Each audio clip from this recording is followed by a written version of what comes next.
welcome to my channel. I'm Samantha and I am here to do my reading wrap up for June, and you're getting me in I am in my PJs and it's a day off kind of look.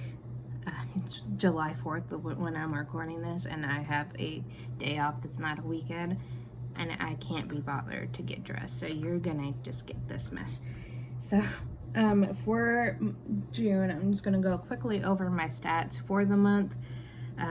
I read 14 books in total, about 3,644 pages read, 12 hours, around there, 12 hours listened to with audiobooks, 5 library books read, 1 reread, 3 series started, 3 diverse reads, and no DNFs. For the audience of the books that I've read, 9 were adults, 2 were YAs, and 3 were new adults. Sources, or like the types of books that formatting that I had read them in, 3 were ebooks, 8 were physical, and 3 was a mixture of like physical and audio. And 1 of those was graphic novels, 2 was manga, 9 were novels, and 2 were novellas. For genres, 1 was a sci-fi, 1 was contemporary, 3 were fantasy, 3 were nonfiction, 1 was paranormal, 1 retelling, 2 erotic fiction, 1 mystery, and 1 romance. So those are just kind of a rundown of my stats for June. Now I'm going to get into the books that I have read. First book being Pretty Guardian Sailor Moon Volume 2 by Naoka Takeuchi. I'm probably butchering this. This was a library book I had checked out. I gave it 4 stars. I loved that the main character, I'm not gonna even try to butcher her name, but the main character, she grew up a lot within, between learning about like coming into terms with her being Sailor Moon and learning more about her past life. So she definitely grew up a lot between this volume, the first volume, and this volume. So I really enjoyed that, and I am happy to continue on with my journey on getting back into Sailor Moon. Book 2 is What We Don't Talk About by Charlotte Christensen. This was also a library book. I gave it 4 stars. This is a graphic novel that follows an interracial relationship and them going to visit the boyfriend's family for the first time, and for her, like the girlfriend, to meet them, and kind of they both confront the reality of the kind of microaggressions and the racism that she has to deal with from his family, and him just not standing up and to his family to shut everything down and to stand up for her. I thought it was a heartbreaking look into what some of those relationships can be like for interracial relationships. I highly recommend it. The artwork for this graphic novel is beautiful as well, and it's just an important, hard-hitting topic. Book 3 is The Cloisters by Katie Hayes. This was a reading by Candlelight May Pick. Gave it 3.5 stars. Me and Alicia kind of had the same thought process about this. Katie loved this book, so if you are interested in that discussion, I'll try to remember to link the discussion live show down below. It was heavy on the dark academia side, and I was expecting more like magical realism in this than the academia part. It definitely dived into the history of tarot, which I appreciated, but the way that it was presented was really dry, and I couldn't really sink that well into it, and it also felt like the mystery was kind of like an afterthought and was just thrown in at the end of the book, and didn't quite make all that much sense, or it didn't feel like it flowed very well to me. And one of the characters, Leo, just made me feel icky.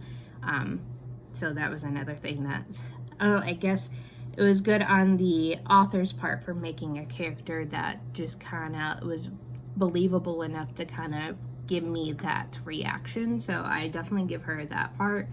It's just, it made me want to strangle him. Book 4, I finally finished my reread of Goblet of Fire. I have been kind of picking this book up on and off, doing my reread throughout the last year, honestly, so there's not much to say. It's probably going up to my 10th reread of this series, but I finally finished that.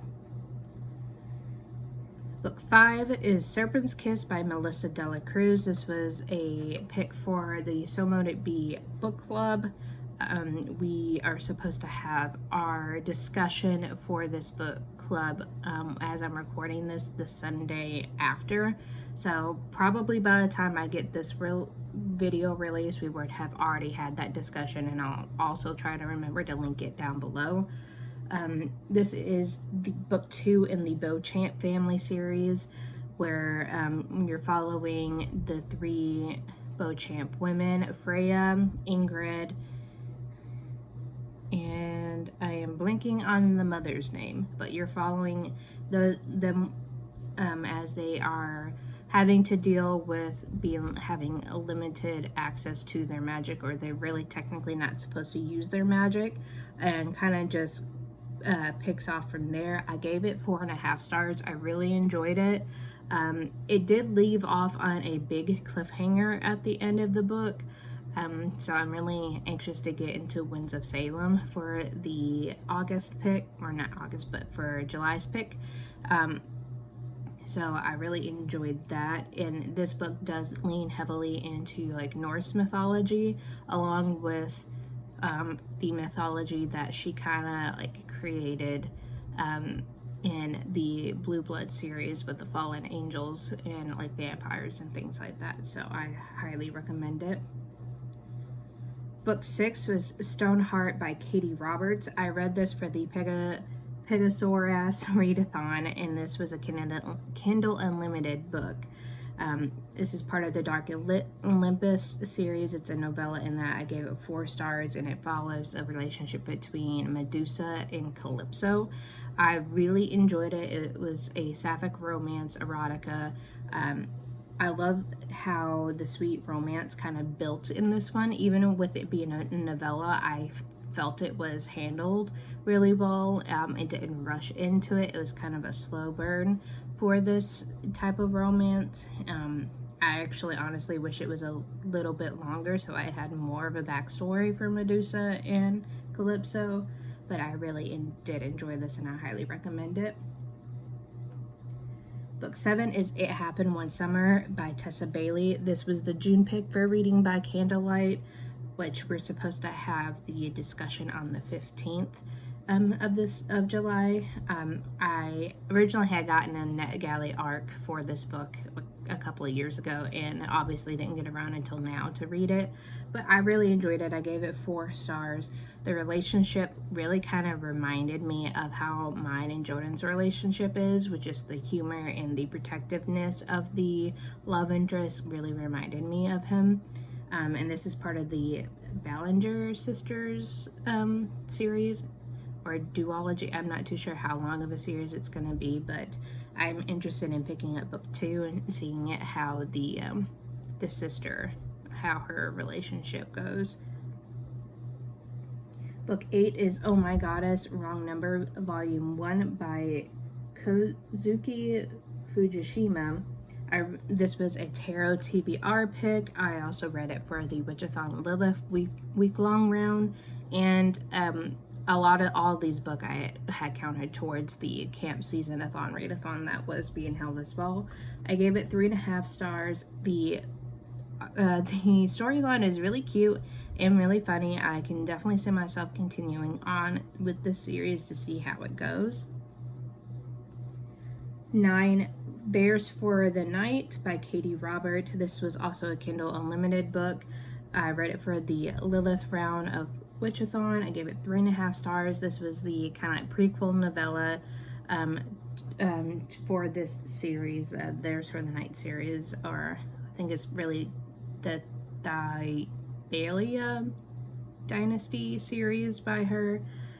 It was definitely an intense dynamic. It's a male-female romance, where it's kind of like a proper love triangle, where all of the people that's in the relationship love each other and really care for each other. So I highly recommend it, and I think it was really one of the best done kind of like love triangles that I've seen. Book 10 is The United States of Cryptids, a tour of American myths and monsters by J.W. Ocker. I read this for Witchathon as well, and I gave it 3.5 stars. I liked it. I found the information really like nice to hear about, like the different kind of cryptids that has been reported throughout the entire country. It's just I didn't enjoy it as much as I did the cursed objects, and which is kind of disappointing to me. The cover of it is also beautiful.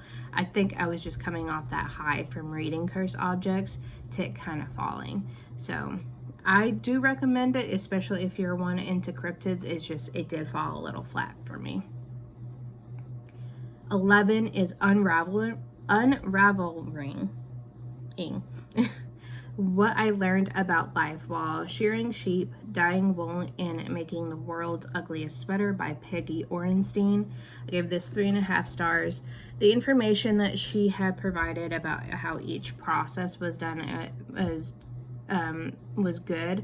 I could have done less without the COVID situations, but I understood why it was in there important, because during this timeline, it was during the pandemic, and how she kind of like coped with the pandemic by doing these things. And I can tell you right now, I don't see myself getting into shearing sheep anytime soon, because we don't have the place for sheep. And I'm not too sure if I would want to process my own fleece, but I do want to do a like sheep to sweater type of project one day. I just have to get back into to spinning, which during this time is Tour de Fleece time, where you spin alongside the Tour de France that's happening. I am like 4 days behind. I haven't even picked up any of my spinning stuff, but this kind of just made me want to get back into it. So we will see if I actually pick up my spinning anytime during this. But yeah, I do recommend it for those of you who are interested in seeing like what the process is when it comes to you taking a fleece and getting it to the dyed yarn state to become a sweater. Book 12 is Forever Theirs by Katie Robert. This is the like actual first like full-length novel for that Thalia Dynasty series. I also started it for the Lilith round, gave it 3.5 stars. It was decent, but it was not a whole lot of action, just a lot of them kind of running from the bad guys type of thing. And it is pretty politic heavy, so if you're not into politics, it's probably not going to be a series for you. 13, Urban Foraging, Find, Gather, and Cook 50 Wild Plants by Lisa M. Rose. I gave this 3.5 stars. I found this as a pretty decent resource, especially for those who are in like more city type of areas. It could definitely be helpful to like learn how to forage the plants that are around. The pictures, the photography for this, it was done really well. It kind of got repetitive after a while, which is, it's to be expected for like nonfiction kind of guides like this. So it wasn't too bad. And book 14, I had finished Fractal Noise by Christopher Polini. This was a advanced reader's copy I had got for tour for review. I tabbed the snot out of this book. I enjoyed this. This is the prequel for the Fractalverse, which is book 0.5 before To Sleep in a Sea of Stars. I really enjoyed this. I highly recommend it. This is like going to a new planet and kind of shows you or talks about how quickly humans' minds can disintegrate when it comes to like the situations that the main character was put in. It also talks about grief when you had lost a spouse. So trigger warnings for that if that is a content thing that you're not quite ready to tackle. It does handle grief, death of the spouse, and it's got some graphic content in this as well, a little bit of gore in this, but I do highly recommend it. I gave it 4 stars. I can't remember if I mentioned that. I do highly recommend it, and I would like to get to Sleep in the Sea of Stars to follow up on the rest of the series. And I'm not much of a sci-fi reader, but I really enjoyed this. But those were the 14 books that I read for the month of June. Let me know in the comments below if you read any of these books, or if you are interested in picking up any of these books. Where are you going to start? Like this video if you liked it, and subscribe to keep up to date with any new videos I come out with in the future. And until then, you guys, bye.